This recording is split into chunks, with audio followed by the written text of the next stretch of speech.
हरे कृष्णा, राधे राधे। आप सभी को मोक्षदा एकादशी की हार्दिक शुभकामनाएं। हिंदू धर्म में एकादशी का व्रत महत्वपूर्ण है। प्रत्येक वर्ष 24 एकादशियां होती हैं। जब अधिक मास या मल मास आता है तब इनकी संख्या बढ़कर 26 हो जाती है। मार्गशीर्ष मास के शुक्ल पक्ष की एकादशी को मोक्षदा एकादशी कहा जाता है। आज वीडियो में हम बात करेंगे कि मोक्षदा एकादशी कब है, कैसे करी जाती है और उसका शुभ मुहूर्त क्या है। तो देखिए, मार्गशीर्ष मास शुक्ल पक्ष की एकादशी तिथि प्रारंभ हो रही है 30 नवंबर दिन रविवार रात्रि 9:30 बजे यानी 9:30 पे, और एकादशी तिथि की जो समाप्ति है वह 1 दिसंबर 2025 दिन सोमवार 7:02 पे हो रही है।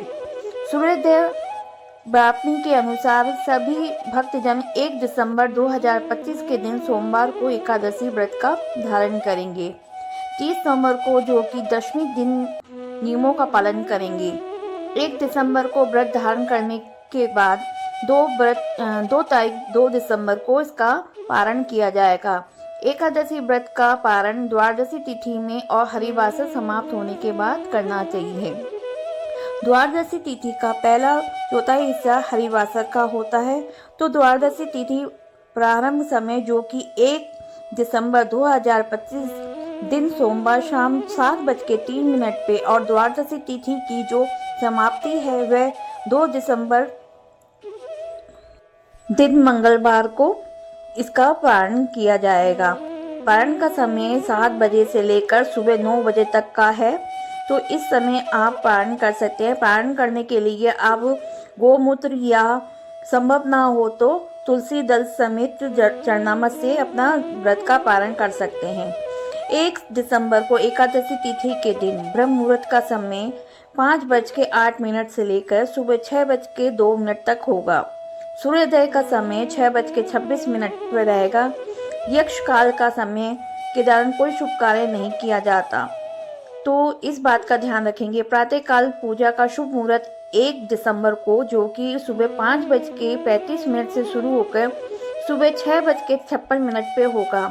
अभिजीत मुहूर्त का समय सुबह 11:49 से दोपहर 12:31 तक होगा। विजय मुहूर्त का समय दोपहर 1:55 से 2:37 तक होगा। शाम को पूजा का शुभ मुहूर्त जो कि शाम 5:24 से शाम 6:54 तक रहेगा। 1 दिसंबर को नक्षत्र रेवती रहेगा। उसके बाद में 11:18 के बाद अश्विनी नक्षत्र आएगा।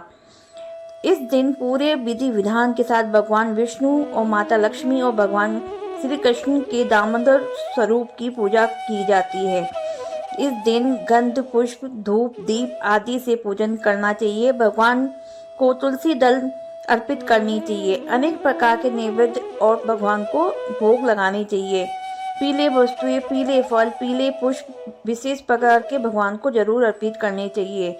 जल से आचमन भी करना चाहिए। मुख शुद्धि के लिए पान पत्र, सुपारी, लौंग, इलायची के साथ भगवान को भोग अर्पित करेंगे।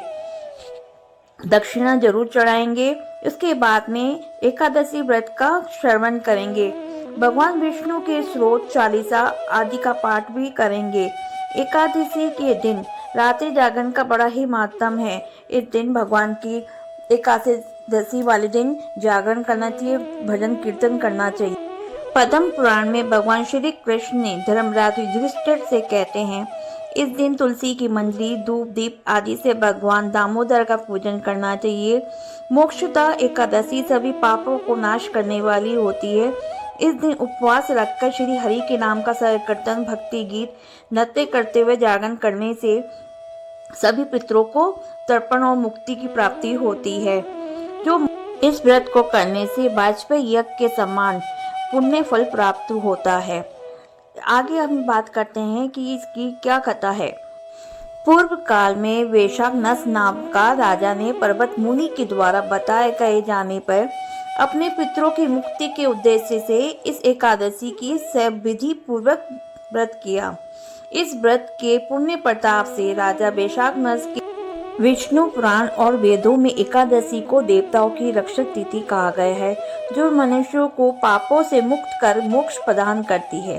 एकादशी केवल उपवास का ही नाम नहीं होता, बल्कि मन और वाणी कर्म को शुद्ध करने का एक साधन है।